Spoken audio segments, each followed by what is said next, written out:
Welcome to the Morning English Podcast. Listen, learn, and speak English daily. Hello, English learners, and welcome to our podcast. My name is Emma, and we are so happy that you are here with us today. And I'm Mark. Yes, welcome everyone. It's wonderful to have you here with us today. It really is. Grab a cup of coffee or tea, get comfortable, and just relax. This is a safe, easy place to practice your English listening. Absolutely. No stress, no tests, just real, everyday English conversation between friends. And you are our third friend sitting right here at the table with us. You know, I actually almost did not have my coffee this morning. Wait, really? Why not? Well, I was trying to carry my mug, unlock the studio door, and check a text message all at the exact same time. Oh, no. I know exactly where this is going. Yeah, I mean, I almost dropped the entire cup all over my shirt. I had to do this weird juggling dance just to save it. That is the perfect real-life example for what we are diving into today. It really is. Because today, we are talking about human mistakes. We are exploring the clumsy things we do, the little mistakes we make at work, and the small lies we tell our friends to hide our flaws. It is kind of like a game of truth or dare, right? Like, do we tell the truth about our mistakes, or do we dare to try and cover them up with language? Exactly. And listeners, by the end of today's deep dive, you are going to learn some fantastic, incredibly useful English vocabulary for how to talk about these exact situations. Words and phrases that native speakers use every single day. So before we start, please remember to like, subscribe, and share this podcast with one friend who is also learning English. It really helps us out. It sure does. So where should we begin today? Let's start with a really fun question for you and for our listeners.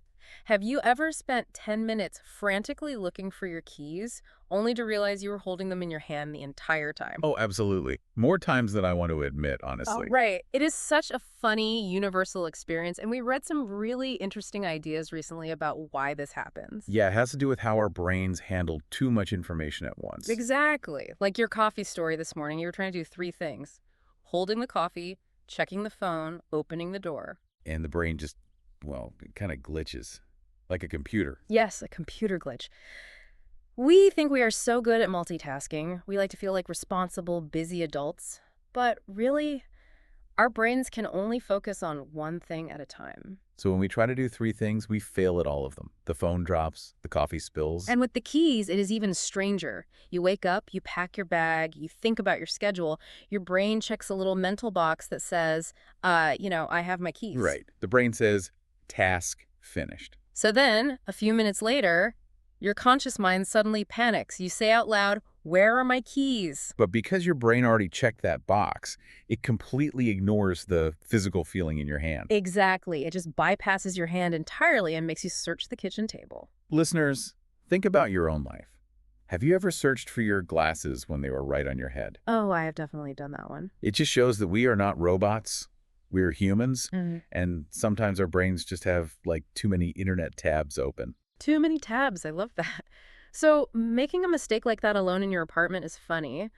But what happens when we make human errors at work? Ooh, that is where it gets stressful. Very stressful. Because at work, we try to use language to hide our mistakes. Let's talk about a classic office situation, the crazy computer file names. Yes. Okay, listeners, imagine you are working on a document.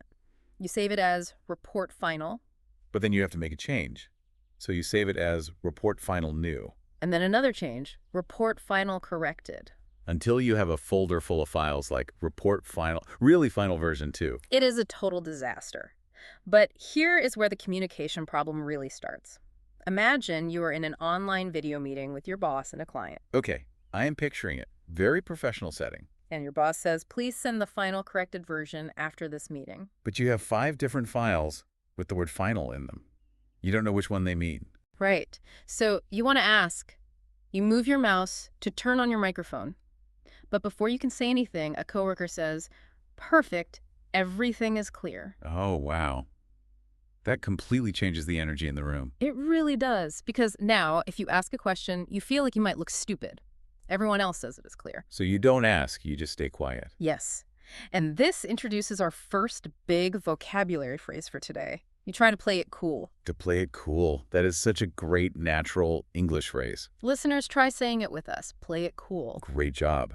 When you play it cool, it means you act calm and confident on the outside. even if you are totally panicked or confused on the inside. Like wearing sunglasses inside, right? Just Yeah. pretending everything is totally fine. Exactly. But in a workplace, playing it cool can be a huge mistake. Because in this situation, the person guesses which file is the right one, sends it to the client, and it is the wrong file. It has the wrong numbers, maybe a weird note on it. Absolute nightmare. Total nightmare. And it happens just because they were afraid to ask a simple question. So instead of playing it cool, what should they have said? They should have used another fantastic English phrase. They should have asked to clear something up. Ah, to clear something up. Let's explain that one. To clear something up means to ask for an explanation so that there is no more confusion. You are clearing away the fog. Right, so the person could have said, excuse me, can I just clear something up? Which specific file do you want me to send? Just one simple question. It might feel a little embarrassing for 2 seconds, but it saves you hours of stress later. It really is the truth versus dare thing. They dared to play it cool, and they lost.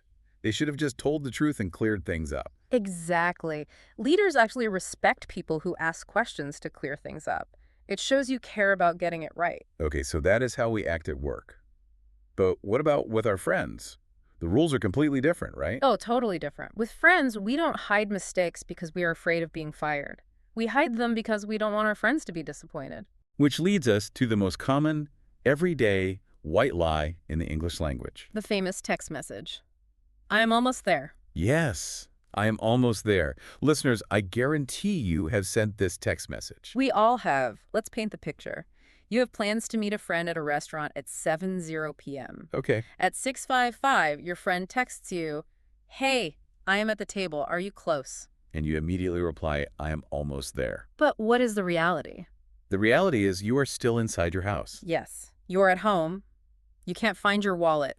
Your phone battery is low, and you are standing in the living room wearing only one shoe. You are literally wearing one shoe, holding a hairbrush, and typing almost there. It is so funny. It is hilarious, but it is also a huge lie. You are nowhere near the restaurant. So why do we do this? Why do we type that when we are wearing one shoe? Well, we do it to buy some time. That is our next vocabulary phrase, to buy time. To buy time. Let's break that down for our listeners. Buying time means doing or saying something to get a few extra minutes before you have to face a problem. Right, like you are purchasing a few minutes of peace before your friend gets angry at you. Exactly. You are sitting on the couch and telling the truth saying, I am 30 minutes away, feels way too stressful. So you type almost there to buy some time. But it actually makes things worse. So much worse. Yeah. Because think about your friend at the restaurant. When they read almost there, their brain expects you to walk through the door in like 2 minutes. So they wait and wait, and every minute that passes, they get more and more annoyed. I always compare it to a computer loading screen that gets stuck at 99%. Oh, that is the worst feeling. Right. If the screen just honestly said 10%, you would go make a sandwich. You would relax. But because it says 99%, you just sit there staring at it, getting so angry. That is such a good comparison. The expectation is what makes the friend angry. So after 10 minutes, the friend at the restaurant just sends a photo. Just a photo, no words. No words, just a picture of the empty chair next to them and a glass of water. Oh, that is so passive-aggressive. I love it. The empty chair says everything. It forces the person at home to finally tell the truth, to admit that they are running behind. Running behind. Another excellent phrase for daily life. Listeners, write this one down. Yes. If you are running behind, it just means you're going to be late. It is a very natural, polite way to apologize. You could say, I'm so sorry, I'm running behind today. It is so much kinder than saying almost there. Honest communication is just better for everyone. And you know what the best part of that story is? What? Now, whenever that person texts, I am almost there, the friend just replies with one question. How many shoes are you wearing? I absolutely love that. It is such a funny, perfect way to ask for the truth. Just, how many shoes do you have on right now? It cuts right through the lie. So we use language to cover up our clumsy moments, our work mistakes, and our lateness. But language isn't just about hiding things. No, not at all. It is also this amazing tool we use to connect with people and think on our feet. Thinking on your feet. That means reacting quickly to a new situation.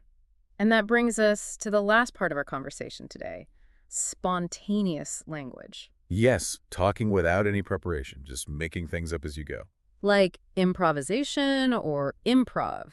There is this great exercise where you have to take an ordinary object, like a plastic water bottle, and try to sell it to an audience for $99. That sounds impossible. It's just tap water. Right, but people instantly use their language to invent a story. They talk about the clear body design so you can see the water level. Oh, that is clever. And they say it will come in handy when you throw it in your messy backpack next to your phone charger and an old banana. Come in handy. That is a brilliant everyday phrase. Yes, let's teach that one. To come in handy. If something comes in handy, it means it becomes very useful in a specific situation. Like carrying an umbrella in your car will come in handy if it starts to rain. Exactly. And in the water bottle pitch, the person makes up this funny story about a messy backpack, and suddenly the audience is laughing. Because they can relate to it. We all have messy bags, and our brains are so good at connecting these random ideas together quickly. It is like that 3-word story game. Have you ever played that? Oh, I have. You give someone 3 totally random words, and they have to make up a story on the spot. Right, like elevator, lemon, and receipt. Those words have nothing to do with each other. But a human brain can connect them in seconds.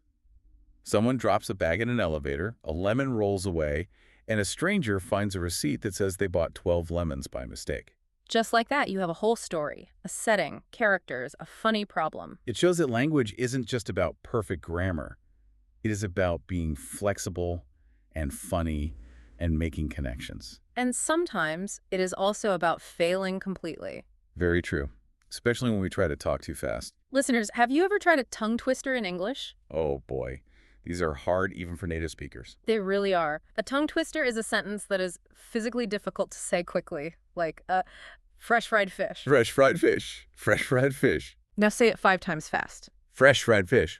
Say, I can't even do it twice. It just turns into a mess of sounds. Exactly. Your brain knows the words, but your mouth just cannot move fast enough. But you know what? That is the best part. When we mess up a tongue twister, we laugh together. We do. Making mistakes with language is actually how we bond with each other. If someone speaks with absolute robotic perfection all the time, it is kind of hard to relate to them. It is intimidating.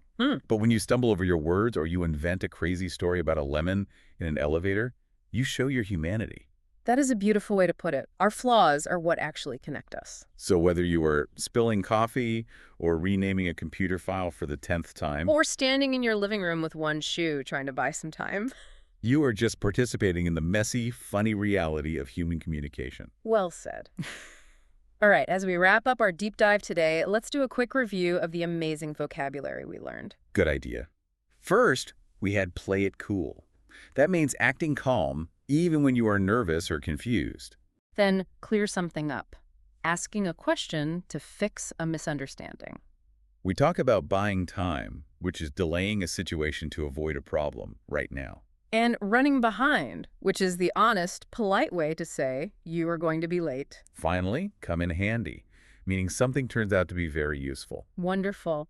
So listeners, here is your speaking challenge for today.